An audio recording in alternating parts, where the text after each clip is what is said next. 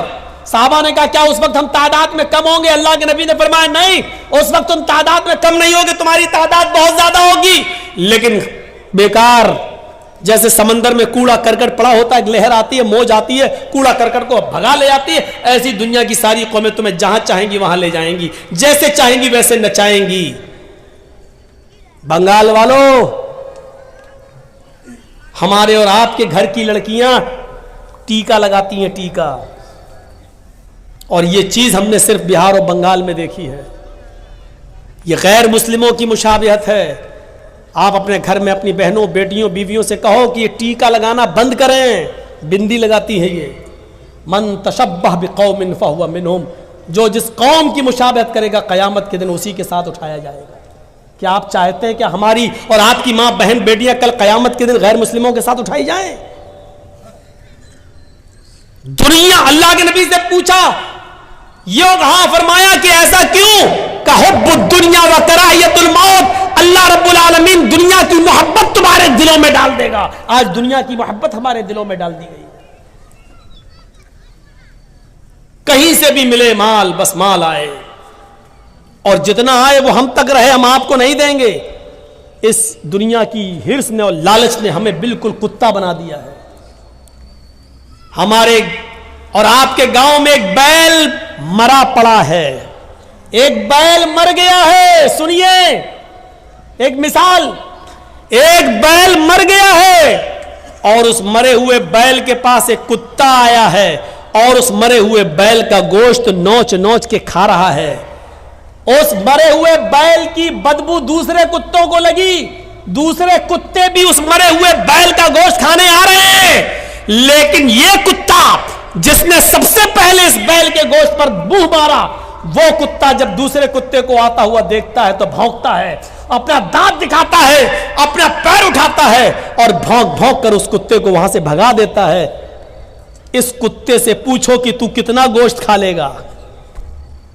2 کلو، 3 کلو، 4 کلو، زیادہ سے زیادہ 5 کلو، لیکن یہاں تو 3 کنٹل ہے. مرا ہوا بیل، اس کا وزن 3 کنٹل ہے، تو کتنا کھا لے گا؟ 2 کلو، 3 کلو، 4 کلو، زیادہ سے زیادہ 5 کلو. لیکن کتے کو یہ گوارا ہے کہ بقیہ گوشت بیکار ہوتا ہے، ہو جائے، لیکن دوسرے کتے کو ہم نہیں کھانے دیں گے. آج یہی صفت ہمارے اندر آ گئی ہے. یہ سننا پڑے گا تمہیں نہیں، تمہارے باپ کو بھی سننا پڑے گا. ساری دولت ہمیں مل جائے، لاٹری خریدی، لگ گئی اور 5 لاکھ مل گئے، اب اس 5 لاکھ میں ہم کسی اور کو نہیں دے سکتے ہیں. اس کو کہتے ہیں کتا. IPL میں سٹا لگایا، جیت گیا 5 لاکھ، اب ہم ہی کے پاس رہے، دوسرے کے پاس نہیں. اس کو کہتے ہیں مرے ہوئے بیل کا گوشت کھانے والا کتا. میں بولوں گا یہ، اور اس کے باوجود جو کھیلے گا وہ سوچے گا کہ مولانا جرجیز نے کتا کس کو کہا تھا. تصور کرو کہ ہماری حالت کیا ہو چکی ہے. جبکہ حالت یہ تھی کہ ایک صحابی اللہ کے نبی صلی اللہ علیہ وسلم کے پاس آتے ہیں اور کہتے ہیں کہ اللہ کے نبی، میرے چند غلام ہیں، میں نے ان کو خریدا ہے، میرے چند غلام ہیں، کبھی کبھی وہ ہمارے مال میں خیانت کرتے ہیں، کبھی کبھی وہ ہم کو جھوٹ بولتے اور دھوکہ دیتے ہیں، میں ان کی خیانت کرنے پر ان کو تھوڑی بہت سزا بھی دیتا ہوں، مارتا بھی ہوں. اے اللہ کے نبی، کیا یہ ظلم تو نہیں ہے؟ بھائی وہ خیانت کرتے ہیں، چوری سے ہمارا مال چرا لیتے ہیں، دھوکہ دیتے ہیں ہمیں. اگر میں ان کو مارتا ہوں تو قیامت کے دن مجھ سے حساب و کتاب تو نہیں ہوگا؟ دیکھ رہے ہیں آپ یہ سوال، قیامت کے دن کوئی حساب و کتاب تو نہیں ہوگا ہم سے؟ تو اللہ کے نبی صلی اللہ علیہ وسلم فرماتے ہیں قیامت کے دن ترازو لائی جائے گی. اس صحابی سے کیا کہہ رہے ہیں؟ ادھر سنو، اس صحابی سے کیا کہہ رہے ہیں؟ قیامت کے دن ترازو لائی جائے گی اور اس ترازو کے اندر ان کی خیانت, ان کا دھوکہ رکھا جائے گا. جو انہوں نے تمہارے مال کی چوری کی ہے اور تمہارا مال چرایا یا دھوکہ دیا, اس کو ایک طرف رکھا جائے گا. اور تم نے ان کو مارا ہے, سزا دی ہے, اس سزا کو ترازو کے دوسرے پلڑے پہ رکھا جائے گا. اور جب ترازو اٹھائی جائے گی, اگر تمہاری سزا اٹھ گئی اور ان کے دھوکے کا پلڑا جھک گیا تو ان کو سزا ملے گی جہنم کے اندر. اور اگر تم نے ان کو مارا, اگر تمہارا ظلم کا پلڑا جھک گیا اور ان کا دھوکا اور ان کی خیانت کا پلڑا اٹھ گیا تو قیامت کے دن تمہیں سزا دی جائے گی. یعنی تم نے ان کو ان کے دھوکے اور ان کی خیانت سے زیادہ سزا ان کو دی ہے تو تمہیں سزا دی جائے گی جہنم کے اندر. یہ صحابی کہتے ہیں اے اللہ کے نبی, یہ تو بڑا عجیب معاملہ ہے, یہ تو بڑا عجیب معاملہ ہے. تب تو پھر پتہ نہیں ہماری سزا کتنی زیادہ ہوگی.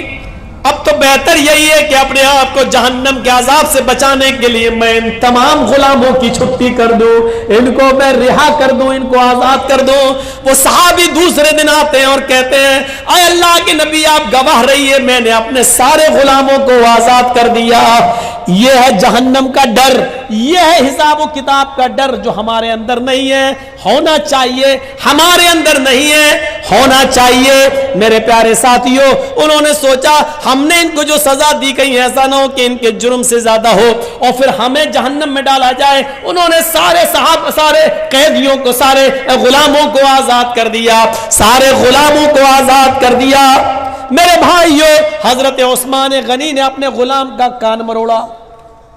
ایک دن کہنے لگے ادھر آؤ, میں نے ایک دن تمہارا کان مروڑا تھا, آج تم بھی اپنا بدلہ لے لو. قیامت کے دن میں بدلہ نہیں دے سکتا. اس غلام نے کہا نہیں, آپ آقا ہیں, آپ ہمارے مالک ہیں, ہم آپ سے بدلہ نہیں لیں گے.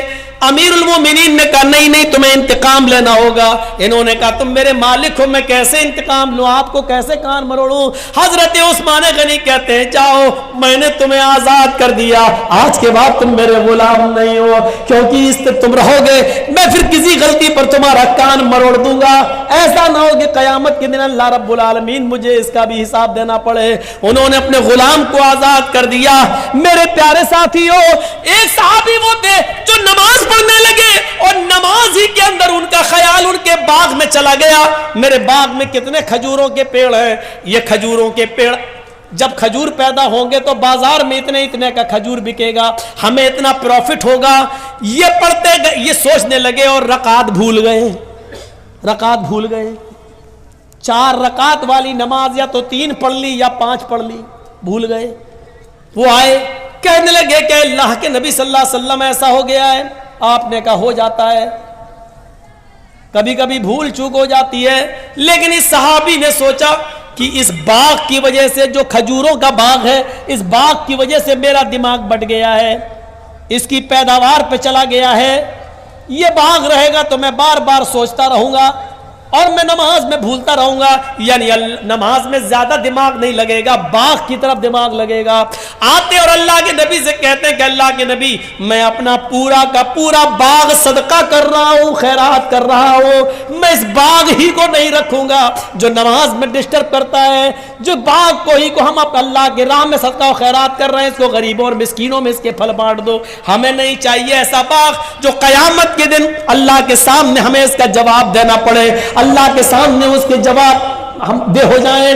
یہ باغ ہمیں نہیں چاہیے جو بار بار ہماری رکعتوں کو بھلوا رہا ہے. میرے بھائیوں, یہ تھے جہنم کے عذاب سے ڈرنے والے اور قیامت کے دن کی فکر کرنے والے. یہ لوگ تھے حساب و کتاب سے ڈرنے والے. مالک یوم الدین, وہ قیامت کے دن کا پورا مالک ہے اور اس دن ہمیں حساب و کتاب دینا ہوگا اس رب کے سامنے.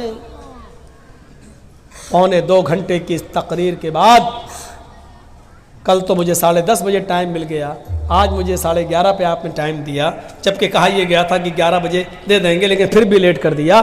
بنگال میں عام طور پر جلسے 12 اور 12:30 بجے سے زیادہ نہیں چلتے, آج تو پھر بھی 1:15 بج گیا ہے. تو میرے پیارے ساتھیوں, اس سے زیادہ جلسہ ہونا بھی نہیں چاہیے, لیکن ابھی آپ بیٹھیے گا, جائیے گا نہیں. میں ایک بات اور سنا دیتا ہوں آپ کو, اور وہ بات کیا ہے, تصور کیجئے کہ وہ کیا جذبہ تھا. اللہ کے نبی صلی اللہ علیہ وسلم کہہ رہے ہیں کوئی ہے جو 100 اونٹ اللہ کی راہ میں دے، میں ضمانت دیتا ہوں کہ وہ جنت میں جائے گا۔ عثمان غنی اٹھے کہتے ہیں کہ 100 اونٹ میں دے رہا ہوں۔ آپ نے کہا لوگوں عثمان نے 100 اونٹ دے دیے، عثمان کے علاوہ کوئی ہے جو 100 اونٹ اور دے؟ حضرت عثمان دوبارہ اٹھتے ہیں کہ 100 اور دے رہا ہوں۔ آپ نے کہا لوگوں عثمان کے علاوہ کوئی اور دے گا؟ پھر عثمان اٹھے کہ میں 100 اور دے رہا ہوں۔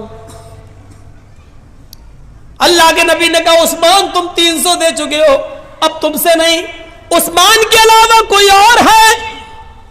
پھر عثمان اٹھے کہ میں 100 اور دے رہا ہوں۔ آپ نے کہا عثمان اب بس کرو، 400 ہو گئے، تم سے نہیں، عثمان کے علاوہ کوئی اور ہے؟ پھر عثمان اٹھے کہ میں 100 اور دے رہا ہوں۔ بار بار دوسرا اٹھنے کا نمبر ہی نہیں دے رہے، عثمان ہی پہلے اٹھ جاتے ہیں۔ 7 بار کہا، 7 بار عثمان نے دیا۔ اللہ کے نبی کو ہی چپ ہونا پڑا، یہ سوچ کر کہ اب میں جتنا کہوں گا یہی اٹھیں گے، دوسرا کوئی اٹھے گا ہی نہیں۔ تو آپ نے فرمایا لوگوں 700 اونٹ دے کر عثمان نے آج اتنا بڑا نیک کام کیا ہے، اتنا بڑا نیک کام کیا ہے کہ اللہ نے ابھی جبریل کو بھیج کر فرمایا عثمان سے کہہ دو ما ذرہ عثمان، ما ذرہ عثمان، ما ذرہ عثمان، ما عمل بعد اليوم قط۔ اے عثمان آج کے بعد اگر تو ایک بھی نماز نہ پڑھے گا، ایک بھی نیک کام نہیں کرے گا، پھر بھی اللہ تجھے جنت دے کر رہے گا۔ اتنا بڑا نیک کام، صدقہ و خیرات کا معاملہ دیکھ رہے ہیں، اسی سے تو جنت ملتی ہے۔ مسجد نبوی جب بن کر تیار ہوئی تو شاید آپ نہ جانتے ہو، میں آپ کو بتاؤں، مسجد نبوی بننے کے بعد 4 مہینے تک اندھیرے میں نماز ہوئی۔ صحابہ کے پاس اتنا تیل نہیں تھا کہ وہ چراغ جلا سکیں، مغرب کی، عشاء کی اور فجر کی نماز بھی اندھیرے میں پڑھی جاتی تھی۔ 4 مہینے تک اس میں چراغ نہیں جلا۔ ایک دن اللہ کے نبی عشاء کی نماز پڑھانے کے لیے جب مسجد نبوی میں گئے تو کیا دیکھتے ہیں، روشنی آ رہی ہے، چراغ جل رہا ہے۔ آپ جب مسجد کے اندر گئے تو سارے صحابہ صف لگائے بیٹھے ہیں، چراغ کی روشنی میں صحابہ کے چہرے دکھ رہے ہیں۔ آپ نے پوچھا کس نے چراغ جلایا؟ حضرت تمیم داری اٹھتے ہیں، کہتے ہیں انا یا رسول اللہ، میں نے۔ اے اللہ کے نبی میرے پاس کچھ تیل زیادہ آ گیا تھا، میرے گھر کا خرچہ چل گیا، بقیہ تیل میں لے آیا۔ اے اللہ کے رسول چراغ جل گیا، اب انشاءاللہ کئی دن تک چراغ جلتا رہے گا، کیونکہ جتنا زائد تیل تھا وہ میں نے مسجد میں لا کر دے دیا۔ آپ نے نماز پڑھائی اس روشنی میں، اور چراغ کی روشنی میں نماز پڑھانے کے بعد جب آپ کھڑے ہوئے نماز کے بعد تو آپ نے کہا لوگوں تمیم داری نے آج مسجد میں تیل لا کر چراغ جلایا، آج تمیم داری نے صرف اس مسجد کو روشن نہیں کیا، اس مسجد کو نہیں چمکایا، قد نورت الاسلام، آج تمیم داری نے پورا اسلام چمکا دیا ہے، آج پورے اسلام کو روشن کر دیا ہے، آج پورا اسلام جگمگا گیا ہے۔ ایک چراغ چلانے کی وجہ سے اللہ کے نبی نے کہا پورا اسلام جگمگا دیا ہے۔ غور کرو کہ آپ کے ہاں جو مسجد بن رہی ہے، جو صحن بچھ رہا ہے، جو لینٹر پڑ رہا ہے، اس میں اگر آپ تعاون دیتے ہیں تو کتنا بڑا ثواب ہوگا، کتنا بڑا کار خیر ہے۔ ہونا تو یہ چاہیے کہ جرجیت صاحب یہ کہیں ہے کوئی جو پورا کا پورا خرچہ اٹھانے کے لیے تیار ہو، اور ایک آدمی اٹھے اور کہہ دے کہ میں دینے کے لیے تیار ہوں، اور میں یہ کہوں کہ آپ ان سے نہیں دوسرے سے کہہ رہا ہوں، کوئی اور ہے جو اتنا دے، اور پھر وہی آدمی اٹھے اور کہے کہ میں اور اتنا دے رہا ہوں۔ جرجیت صاحب چڑھاؤ نہیں، ہم چڑھنے والے نہیں ہیں، ہم کہاں چڑھا رہے ہیں، ہمیں معلوم ہے کہ ہمارا ایمان ویسا ہے بھی نہیں، ہم جانتے ہیں کہ اس طریقے کا ایمان ہے بھی نہیں ہمارے پاس، اور ہم چڑھنے والے بھی نہیں ہیں، اس لیے میں کسی ایک کو مجبور بھی نہیں کر رہا ہوں۔ آپ سے میری گزارش یہ کہ اپنی استطاعت کے مطابق جو دے چکے ہیں وہ تو دے چکے ہیں، لیکن ایک سلطان گنج کے کالج موڑ پر رہنے والوں اور ادھر ادھر سے آنے والوں، یقین مانیے کہ مولوی جرجیس 2 دن کا جلسہ کسی علاقے میں نہیں دیتا ہے، سوائے کلیا چک، معظم پور، لکھی پور، شری رام پور اور سلطان گنج کے علاوہ۔ ہزاروں لوگوں نے مجھ سے 2 دن کا پروگرام مانگا، لیکن میں کہیں 2 دن کا کنٹینیو پروگرام نہیں دیتا ہوں. آپ لوگوں سے محبت ہی مجھے ایسی ملی ہے. وہ سب ہم نہیں بولیں گے, وہ سب ہم کو حساب نہیں آتا ہے, وہ آپ لوگ بولیے گا. ہم جس طریقے سے بھائی, ہم اس چندے کو صحیح نہیں مانتے ہیں کہ ایک ایک آدمی لائے اور ایک ایک کے لیے دعا کی جائے. یہ طریقہ غلط ہے, معاف کیجیے گا. ہم اس طریقے سے نہ کیے ہیں نہ ہم کر پائیں گے. ہم تو صرف اتنا کہیں گے کہ آپ کی جو محبت ہمیں ملی ہے 2 دن کا. یہ حاجی صاحب ہمارے پاس آئے, ہم پہلے ان کو 1 ہی دن کا پروگرام دے رہے تھے, ضد کرنے لگے تو ہم نے کہا چلو 2 دن کا. صرف اس علاقے میں آپ کا پیار, آپ کی محبت مجھے 2 دن دینے پر مجبور کرتی ہے. اب آپ کی محبت میں دیکھتا ہوں کہ کتنی ہے میرے ساتھ, آپ کتنی محبت کرتے ہیں مجھ سے. آپ نے مولانا مظہر صاحب کے ہاتھ میں کیا دیا, قاہر صاحب کے ہاتھ میں کیا دیا, میں نہیں جانتا. میرے ہاتھ میں آپ کتنا دیں گے یہ میں دیکھنا چاہتا ہوں. جو محبت مجھے ہے آپ سے وہ آپ کو بھی مجھ سے ہے یا نہیں, یہ میں دیکھنا چاہتا ہوں. اور میرے پاس دعا کی امید لے کے مت آنا, آپ دل میں خود نیت کر لینا کس کو ثواب پہنچانا چاہتے ہو. آپ کو آپ کی دی ہوئی رقم پر ثواب ملے گا. اگر آپ باپ کی طرف دینا چاہتے باپ کو ثواب ملے گا, ماں کے لیے دینا چاہتے ماں کو ثواب ملے گا, بیوی کی طرف سے دینا چاہتے بیوی کو ثواب ملے گا. میری دعا کی ضرورت نہیں, آپ کے نیت کی ضرورت ہے. اللہ کے نبی کے زمانے میں کچھ لوگ چپکے سے دے دیا کرتے تھے تاکہ کسی کو پتہ نہ چلے, تو کیا ان کو ثواب نہیں ملتا تھا؟ ان کو بھی ثواب ملتا تھا. تو آپ کو کا جذبہ دیکھنا ہے. اب یوٹیوبر والوں اپنا موبائل ہٹا لو, نہیں ٹوٹ جائے گا, جلدی سے ہٹا لو. اور اب مجھے یہ دیکھنا ہے کہ آپ میرے ہاتھ پہ کیا لاتے ہیں. آپ میرے ہاتھ میں دیتے جائیے, میں یہاں رکھ